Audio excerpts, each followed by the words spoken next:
이 배우자 외도의 증거를 본인이 확보하려고 그런 일종의 무리수를 뒀다가 오히려 본인이 이제 형사 피고인으로 몰릴 수 있으니 이럴 때는 이나 뭐 좀 더 법률적으로 다툼의 여지가 적은 그런 방법을 전문가와 상의하시는 게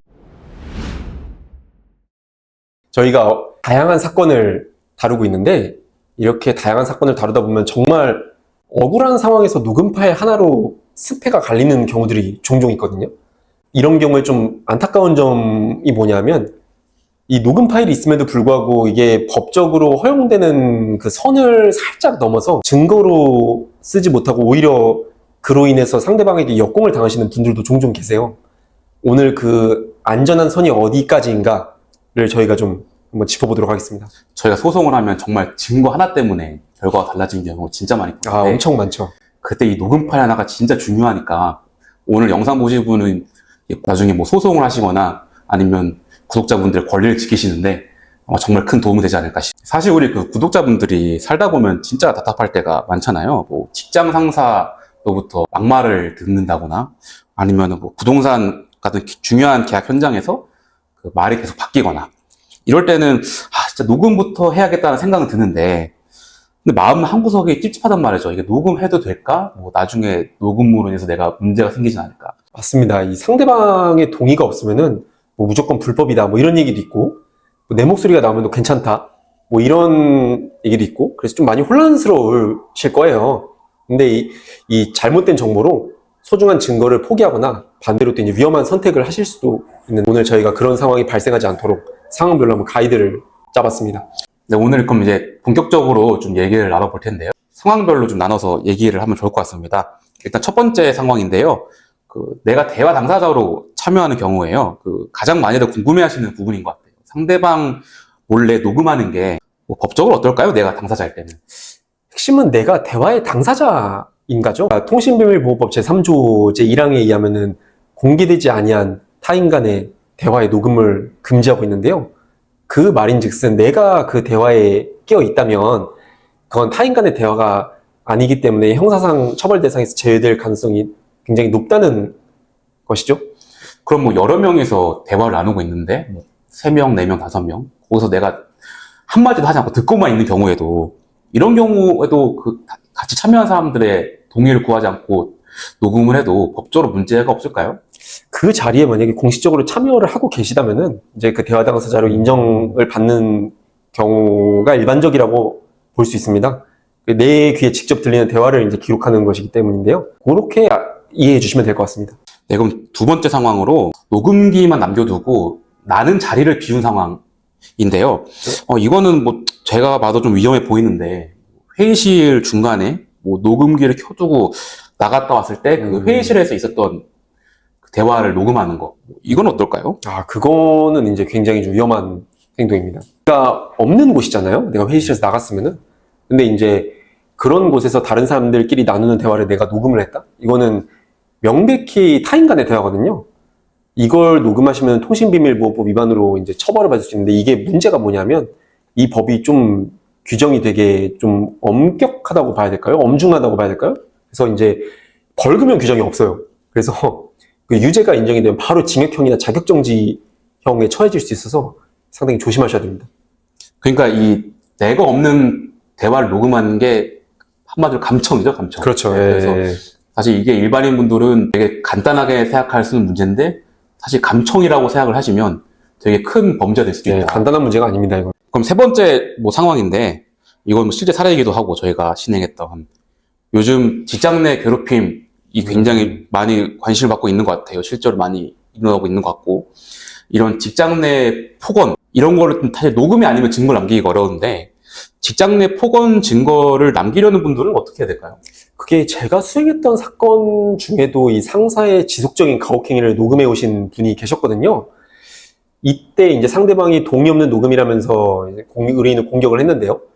법원은 근로자의 권리구제라는 공익적 목적과 이 대화 당사자 간의 녹음이라는 점을 고려해서 이제 증거 능력을 인정을 해주더라고요.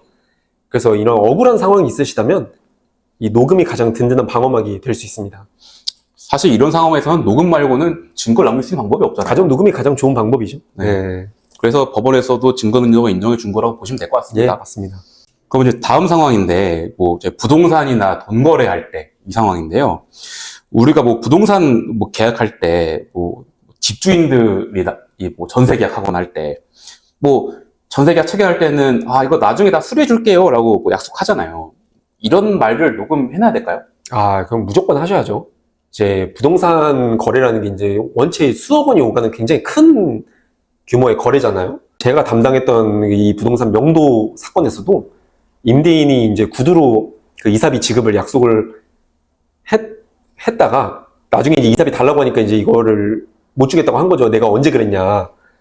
그때 이제 의뢰인께서 그거를 다 녹음을 해놓으신 덕분에 이제 그 이사비 명목으로 합의금을 받아낼 수 있었죠. 그래서 결과적으로 말은 흩어지지만 녹음이라는 건 기록으로 남기 때문에 이런 경우에는 녹음을 하시는 게 무조건 좋습니다. 그러니까 이게 꼭 소송까지 안 가더라도 내가 녹음 파일을 가지고 있다는 것만으로도 상대방 입장에서는 아, 이거 내가 소송까지 지겠구나. 이런 생각이 드니까 자연스럽게 합의로 이어지고 맞습니다. 그래서 분쟁이 해결되는 뭐 이럴 때 녹음이 도움이 될 수 있는 것 같더라고요. 맞습니다. 네. 그럼 다음 상황인데요. 이거는 좀 주의하실 상황이라고 준비를 해봤는데 제 배우자가 외도할 때 증거 확보하려고 녹음기 뭐 차에 숨겨두거나 네. 아니면은 몰래 집에다가 녹음기 두고 가거나 뭐 이런 경우들 뭐 드라마나 실제 상황에서 많이 볼 수 있는데 있죠. 예. 이런 거 어떤가요? 그런 상황까지는 가급적 피하시는 게 좋습니다. 계속 말씀드리는 거지만 차 안에서 제3자와 나누는 대화를 이제 몰래 이 배우자가 지금 녹음을 하는 거잖아요. 이런 거는 이제 통신비밀보호법 결국 타인 간의 대화라서 통신비밀보호법 위반에 해당할 위험이 이제 크다는 거죠. 그러니까 결국에는 이 배우자 외도의 증거를 본인이 확보하려고 그런 일종의 무리수를 뒀다가 오히려 본인이 이제 형사 피고인으로 몰릴 수 있으니 이럴 때는 뭐 블랙박스 음성 기록 확인이나 뭐 좀 더 법률적으로 다툼의 여지가 적은 그런 방법을 전문가와 상의하시는 게 좋을 것 같습니다. 그러니까 이혼을 하게 되면은 이게 상대방이 괘씸하잖아요. 그러니까 아무래도 사람이 감정적으로 대응하게 되고 이 증거를 잡아서 내가 공격하려고 이 녹음기를 켜놨다가 욕심이 나죠. 네. 오히려 이걸로 인해서 내가 공격을 당하는 역공당할 수 있죠. 그래서 오히려 소송에서도 불리해지고 오히려 형사처벌되는 이런 그렇죠. 안 좋은 상황이 발생할 수 있으니까 이 부분은 꼭 신중하셔야 됩니다. 주의하시는 게 좋을 것 같아요. 예. 네. 근데 이게 사람들이 많이 오해하시는 부분이라고 하는데 이 형사로 녹음이 무죄라고 해서 민사적으로도 문제가 없는 것은 아니죠? 그거는 아닙니다. 이제 굉장히 중요한 지적을 하셨는데요. 형사처벌을 면한다고 해서 민사상 손해배상 책임까지 면제되는 건 아니거든요. 그러니까 뭐 상대방이 음성권 침해를 이유로 위자료를 청구할 수도 있는데요. 다만 이게 실무적으로 보면 그 위자료의 금액보다 내가 그 녹음으로 지켜낸 경제적 이익이 큰 경우가 많아서 이때는 이제 녹음을 하시는 게 맞죠. 그러니까 어떤 쪽이 실익이 있을지는 좀 냉정하게 판단을 해보셔야 됩니다.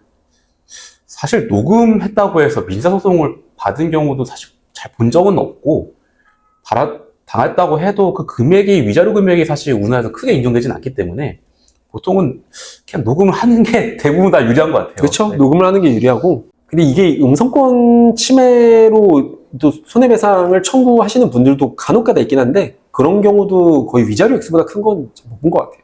결국 오늘 저랑 변호사님이랑 나눈 대화를 사실 되게 간단하게 정리할 수 있을 것 같아요. 결국 대화의 주체가 난가. 좀 더 쉽게 말씀드리면 내가 이 대화에 껴있냐 아니면 내가 이 대화에 없는 사람이냐가 되게 중요한 것 같고 그리고 이 대화를 어디에 사용하느냐가 중요한 것 같아요. 맞습니다. 정확하게 짚어주셨는데요.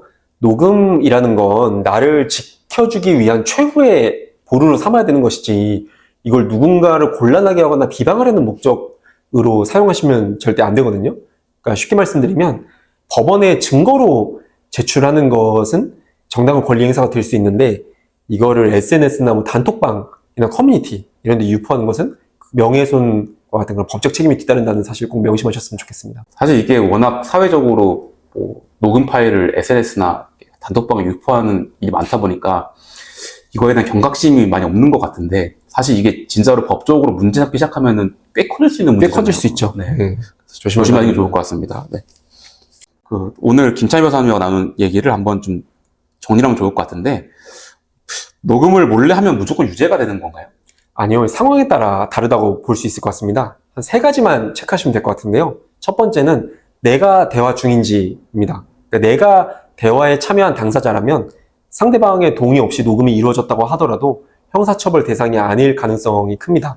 두 번째는 뭐죠? 두 번째는 몰래 설치하시면 안 됩니다. 녹음기를. 이 내가 없는 곳에 녹음기만 남겨두고 녹음을 하시게 되면 통신비밀보호법 위반으로 형사처벌을 받으실 수 있습니다.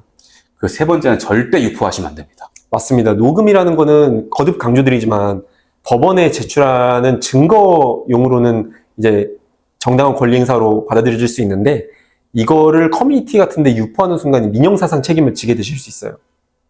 법은 권리 위에 잠자는 자를 보호하지는 않습니다. 근데 이제 그 권리를 보호하려는 방법도 법의 테두리 안에 있어야 하는 것이죠. 오늘 그 녹음에 대해서 이게 합법인지 불법인지 굉장히 불안해하셨던 분들이 많았던 것 같은데 오늘 내용이 여러분들 불안함을 덜어드리는데 도움이 되셨으면 좋겠습니다.